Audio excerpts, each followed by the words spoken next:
দাদাগিরি চলবে না, ভারতকে হুঁশিয়ারি ফিফার, ফুটবল থেকে হতে পারে নিষিদ্ধ। এর আগেও একবার ভারতকে নিষেধাজ্ঞা দিয়েছিল ফিফা, তবে এবার আবারও দিয়েছে হুঁশিয়ারি।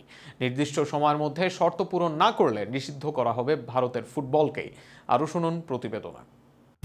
ভারতীয় ফুটবলে ফের নেমে এসেছে অস্থিরতা। দীর্ঘদিন ধরেই অল ইন্ডিয়া ফুটবল ফেডারেশনকে সংবিধান সংশোধনের নির্দেশ দিয়ে আসছিল আন্তর্জাতিক ফুটবলের সর্বোচ্চ নিয়ন্ত্রক সংস্থা ফিফা, কিন্তু নির্ধারিত প্রক্রিয়া সম্পন্ন না করায় এবার কড়া হুঁশিয়ারি দিয়েছে তারা।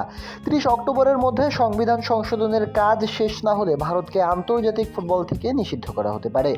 গত মঙ্গলবার AIFF সভাপতি কল্যাণ চৌবেকে পাঠানো চিঠিতে ফিফা তাদের উদ্বেগ প্রকাশ করে জানিয়েছে, 2017 সাল থেকে সংবিধান সংশোধনের কাজ ঝুলে আছে। এত বছরের মধ্যে কোনো সুস্পষ্ট অগ্রগতি না হওয়ায় ভারতীয় ফুটবলের ভবিষ্যৎ নিয়ে প্রশ্ন উঠেছে।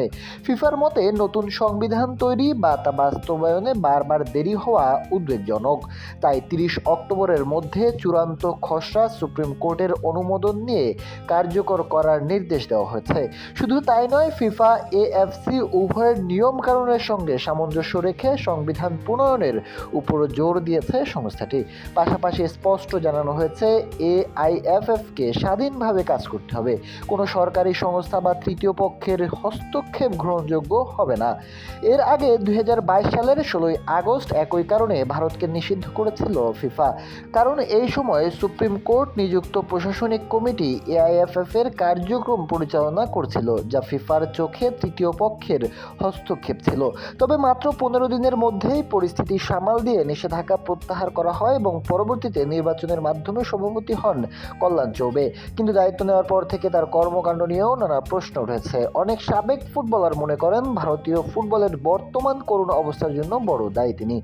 ফিফার এই সর্বশেষ সতর্কবার্তা ভারতীয় ফুটবলের জন্য বড় এক সংকেত।